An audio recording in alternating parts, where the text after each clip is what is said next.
Hi, and welcome to Lori's Learning Journey. Today we ask the question, what can we learn from The Artist's Way? The Artist's Way is a wonderful book by Julia Cameron, who is a screenwriter and playwright and basically all around great Hollywood gal. And she wrote a book that's essentially a recovery program for creative people. Now you may think, I'm not a creative person, or I am creative, but what do I need a recovery program for?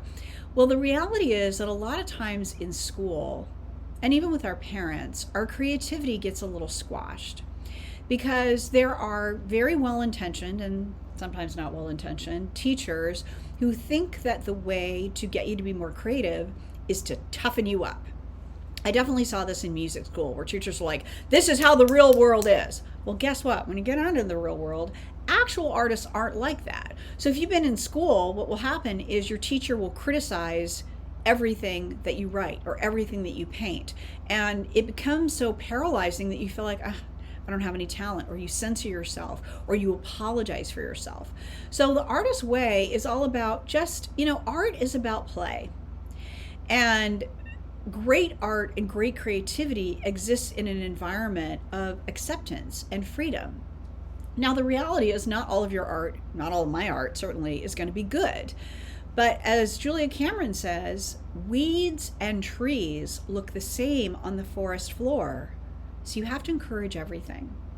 So it's really about creating an environment for yourself that allows you to be more creative. A couple of the tools are morning pages where you write down just your top of mind thoughts. Here's what I'm thinking. My nose itches. I have to do this later. That coffee's really good. My cat's making noise. Partly because we censor ourselves and we don't say what we think. So if you want to get in touch with what you actually think, you can write it down 3 pages a day. I've been doing it for years. The second thing is called an artist date, where you take your child, your small child self, out for just a couple of hours of fun. Maybe you go to the park. Maybe you go buy a spirograph. Maybe you go look at maps, or you go to a fabric store.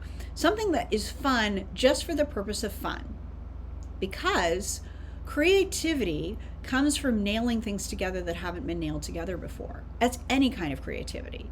And the way to be good at creativity is to have a whole bunch of stuff to nail together. So think about it like you're fishing in a pond. If you're fishing in a stocked pond and they don't put any more fish in, guess what? After a while, you're not getting any more fish. So you got to stock the pond, and that stocking the pond is with play. And finally, I'll leave you with this from Julia Cameron. There's plenty of room at the top. It's the middle that's crowded. So all of you fellow artists and fellow creative people out there, I encourage you to go play. If you feel like it, pick up a copy of The Artist's Way. If not, just, take yourself on a date. Have a great afternoon and find out how it impacts your work.